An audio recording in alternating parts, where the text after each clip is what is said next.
For the past couple of months, you would have seen a lot of news and videos of iPhone 14 series. One thing you might have noticed, or at least I noticed, is unlike the previous model, this time Apple had given a noticeable differences between the regular iPhone and the Pro iPhone. You would have seen all kind of hype for the dynamic island and all the ranting stuff for the not so interesting iPhone 14. But there is so much to know about the iPhone 14 and 14 Pro before you make a purchase decision. Because the price difference between the iPhone 14 and the iPhone 14 Pro is considerably huge. And that is why many YouTubers make comparison video. But what's so interesting is, most of the YouTubers who talk about the price difference are either from US or Canada region, where the price difference between the iPhone 14 and 14 Pro is $200, which is 16,000 INR. They themselves consider that iPhone 14 Pro is expensive, so they start comparing the differences between the regular iPhone and the Pro iPhone. In several EU regions, the price difference between the 14 and 14 Pro is around $300. Well, a $200 or $300 is considerably expensive. I am not denying that fact. But man, here in India, the iPhone market is totally different. The iPhone pricing strategy is completely different.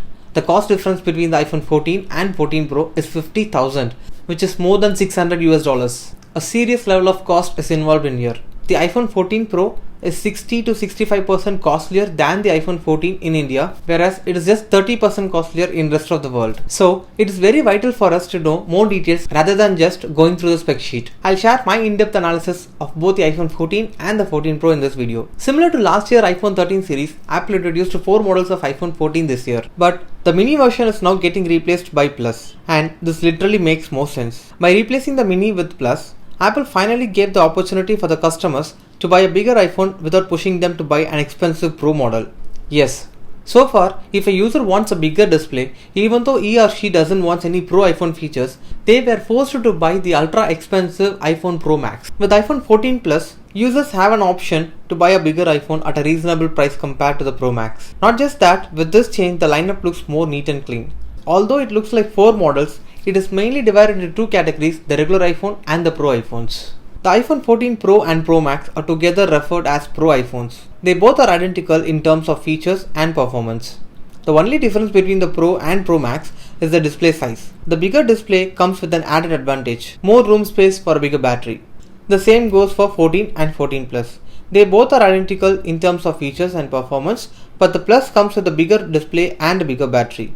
Speaking of the iPhone 14, it has the same design, same display, same notch, same camera array, same 12 megapixel camera, and the same A15 Bionic chipset. Yet Apple calls it the all-new iPhone. We're going big with iPhone 14 and even bigger with iPhone 14 Plus. Bigger with 14 Plus? Yes, we saw that in the intro section. It has a bigger display. But I'm seriously not sure what is big with iPhone 14. But still, it can't be neglected. Apple had made few improvements to the iPhone 14 compared to the iPhone 13 to justify that it's a new upgraded model. 2 features which they mainly portrayed is, number 1, the emergency SOS via satellite connectivity, which is not coming to India anytime sooner. So I'm ignoring that. Number 2, the crash detection. Well, it is a good feature, but I don't know how far it will be useful in India. So I'm ignoring that as well. Let us talk about some minor improvements that matters. The main camera is slightly improved to f1.5 from the previous f1.6. Although Apple uses the same 12 megapixel camera for the 8th consecutive year, we all know that they do wonders with that camera. We get a seamless 4K 60fps in all iPhone cameras from iPhone 11. The same legacy continues with 14 as well. And now, with an improved f1.5 aperture, the sensor will be getting extra light, which means extra details to process the image. Hence, obviously in low light environment, we will be seeing slightly better photos and videos in iPhone 14. Apple developed a new technology for the iPhone 14 series, which they call it as Photonic Engine. Apple focuses more on computational photography. With iPhone 11 series, they introduced Deep Fusion technology, which utilizes the neural engine more than the ISP, because Deep Fusion uses advanced machine learning to make your photo look more better. This year, with iPhone 14, Apple said they are taking this computational photography to one step ahead with the help of Photonic Engine. Initially, I thought Photonic Engine is Deep Fusion version 2.0, but the spec sheet still has Deep Fusion mentioned along with this Photonic Engine. So I thought I should gain some knowledge on it, and after a couple of hours of research, I came to know that Photonic Engine isn't a replacement for Deep Fusion, but an add-on machine learning that helps Deep Fusion to act much earlier in the process on uncompressed images along with the existing image processing pipeline. Okay, so now as a user, how are we benefited from this? Apple claims that this helps to get better photos even in low light environment. While the main camera gets only a slightest improvement in the aperture, the front camera gets a huge jump in the aperture from f2.2 in last year's iPhone to a faster f1.9 in iPhone 14. Apple claims it paves way for a 38% improvement in low light. So as a whole, we can see that Apple has focused more on low light photography in iPhone 14. Moving on to the video segment, not to forget, they introduced a cinematic mode last year, which was also from the same 12 megapixel camera. This year, with iPhone 14, cinematic mode can support 4K 30fps. Another feature in the video is the action mode. Apple says filming handheld shots of any sports or actions is now gonna be smooth enough with the action mode stability. But even without action mode, I don't think stability was even a problem in iPhones. The OIS, that is optical image stabilization, in my iPhone 11 does a decent job when it comes to stabilizing the video. From iPhone 13, all the models got sensor shift stability, which improves the stabilization a lot. So the existing inbuilt stabilization does a pretty good job in most of the handheld shots, but action mode seems to be for more intense sport related shots. For this action mode, Apple follows the footprint of action cameras. They make use of the ultra-wide camera to shoot the video, but then applies a noticeable crop factor to the footage, so the software gets extra room space to stabilize the footage. Video resolution for action mode is limited only up to 2.8K. Nevertheless, it is a good effort from Apple. Even after all these many power-hungry processing tasks, the iPhone 14 delivers an all-day battery life with up to 20 hours of video playback, which is 1 hour more than the iPhone 13. Now, moving on to my favorite segment, the processor. As you might already know, Apple had used their old processor in the new iPhone for the first time. But you know what? This is not as bad as it sounds. Frankly, the competition is still playing catch-up to our chips. Not just from last year, but even from 2 years ago. The 2021's A15 Bionic chip was outperforming all the latest premium smartphones even in 2022. We had seen a lot of reports all over the internet about the A15 Bionic, including PC Max intensive test reports, which show the iPhone 13 Pro outperformed the Samsung Galaxy S22 Ultra, which was featuring Qualcomm Snapdragon 8 Gen 1.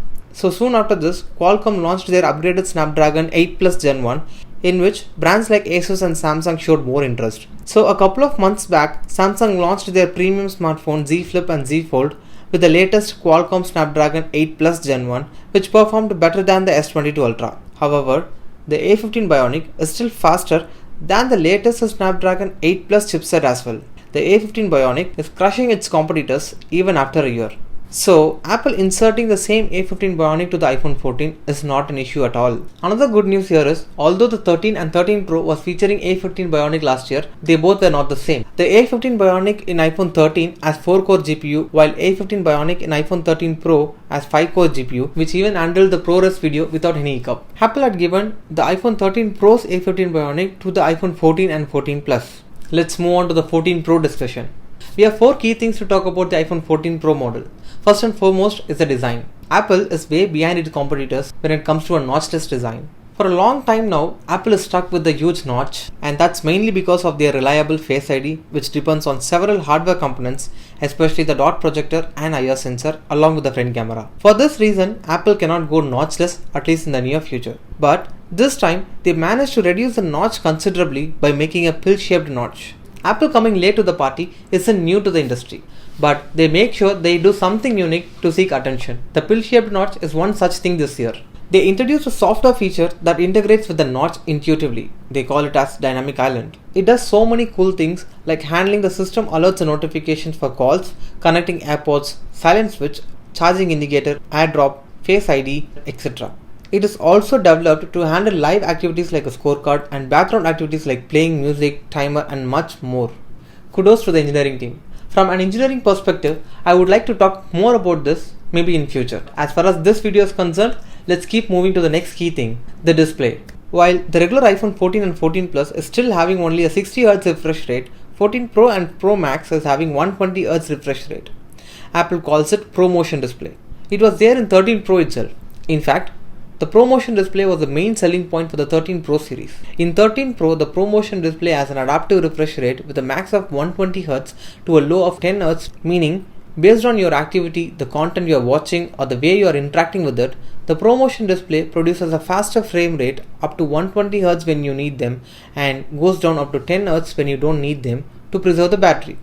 This year, with iPhone 14 Pro, the adaptive refresh rate is slightly improved with the help of LTPO OLED display technology. This technology was introduced with Apple Watch Series 5 3 years ago. Apple finally brought it to the iPhone.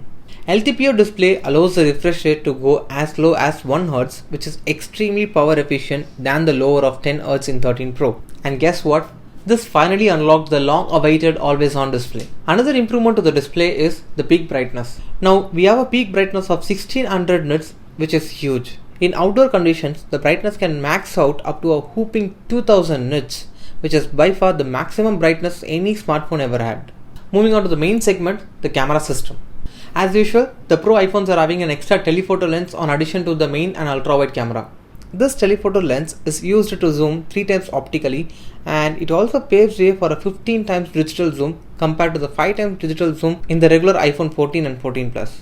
Apple has upgraded the main camera from 12 megapixel to 48 megapixel after 7 years, and it is exclusive for only the 14 Pro series. Apple is doing wonders with the 12 megapixel camera already. So, if they had upgraded to 48 megapixel camera, that too after 7 years, then we can expect a serious game-changing photography leap, isn't it? No, that's not the case here. There isn't any groundbreaking feature that makes use of the 48 megapixel camera. The 48 megapixel is a huge leap for iPhone cameras on papers, but in reality, it is not making a big difference compared to the 12 megapixel. Don't get me wrong, technically it is still an improvement considering the physical hardware alone. A 48 megapixel camera can obviously capture more details than the 12 megapixel camera, so even if you crop the image, the resolution and the image quality will be maintained. And for pro photographers who want full creative control over the photo, the Apple's Pro RAW image can now be taken with 48 megapixel, preserving the details of highlights and shadows, which gives you more flexibility when you take it to the Lightroom. But as expected, Apple's Pro RAW image is a huge in file size. Other than pro photographers, the 48 megapixel camera along with the photonic engine comes in handy in several low light situations. But what's funny is, the 14 and 14 Plus also got the photonic engine, which slightly improves the photo in low light environment. Dynamic range is another area where the photos taken from the 48 megapixel camera might have some advantage. But on a lighter note, don't expect any huge leap in the overall photo quality of the 14 Pro compared to the regular 14. The front camera in the 14 Pro is same as the 14. These are the major improvements made to the iPhone 14 Pro's camera system. Now moving back to my favorite segment, the processor. Both the regular iPhone 14 and iPhone 14 Pro are of same size with same battery capacity. But despite the 14 Pro dealing with a more power-hungry machine learning task, it still manages to deliver 3 hours of additional video playback time than the regular iPhone 14. How did Apple make it possible? Well, the answer lies in A16 Bionic. Geekbench report shows that A16 has only a small improvement in performance against A15. Yes, there is no any huge improvement in the A16 performance compared to the A15. In fact, it is not expected to have more performance than A15 Bionic. You know the reason. The A15 Bionic already outperformed, and there is no need for more and more performance for this year. But then where A16 excels is in power management. Apple has made it to be more power efficient than A15. To be precise, the A16 is 20% more power efficient than A15. To achieve this, Apple had done two things. Number one, with A16, they had integrated a new display engine, which is a dedicated processor unit to handle all the display features like the always on display, 1 to 120 Hz adaptive refresh rate, dynamic island, and peak outdoor brightness of 2000 nits.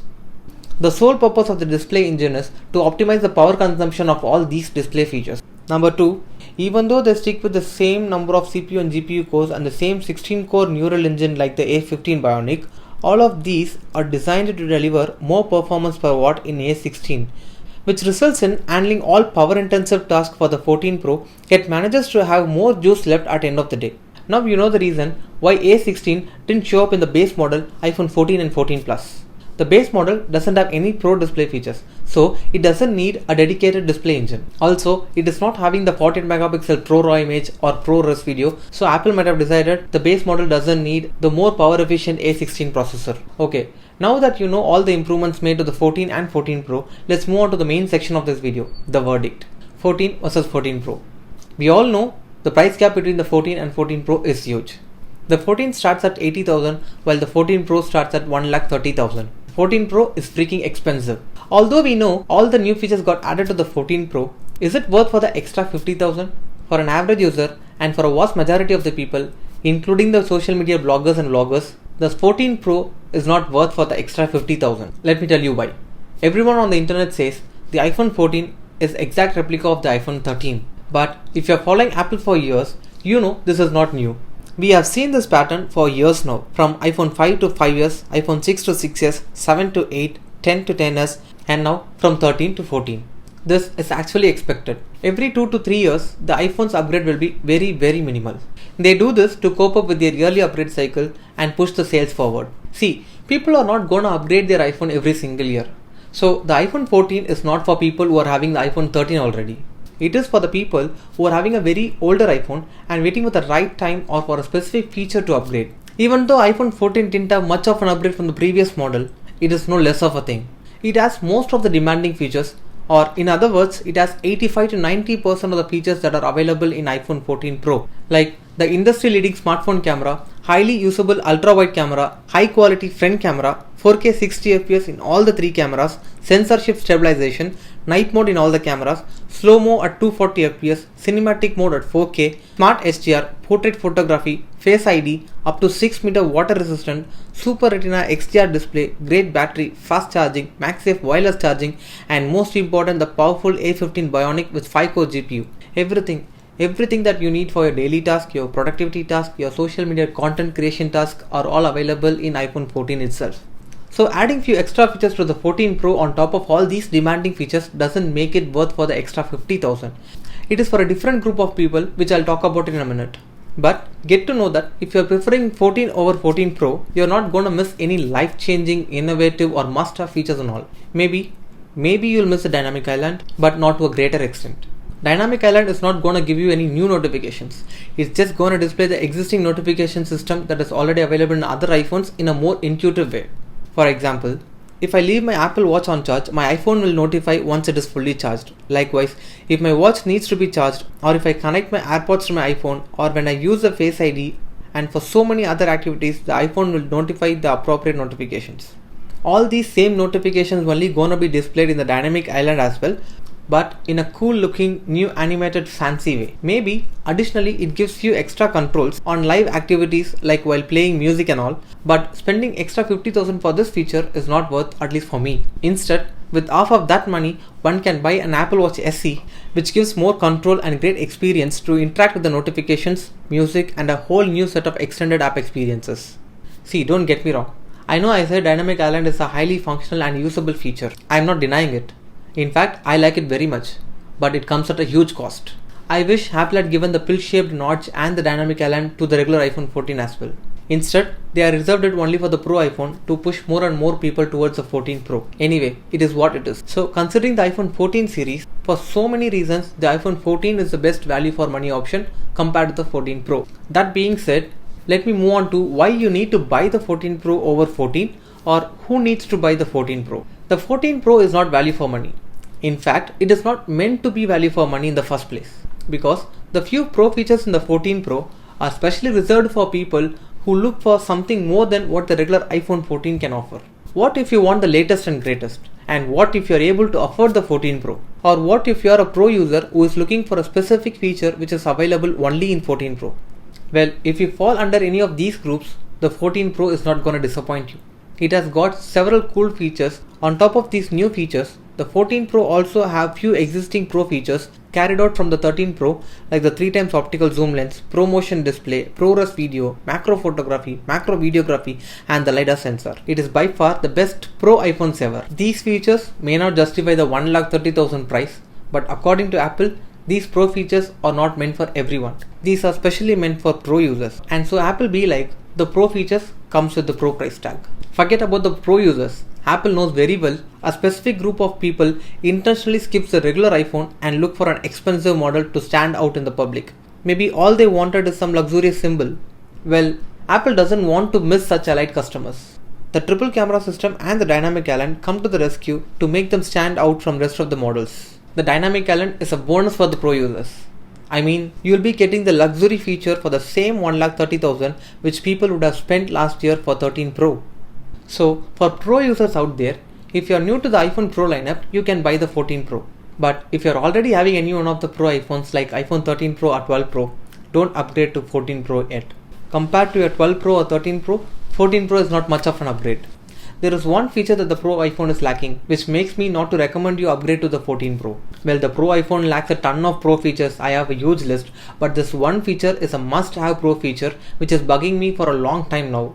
If you know what feature is that, leave it on the comment section. I'll see you in my next video. Thanks for watching.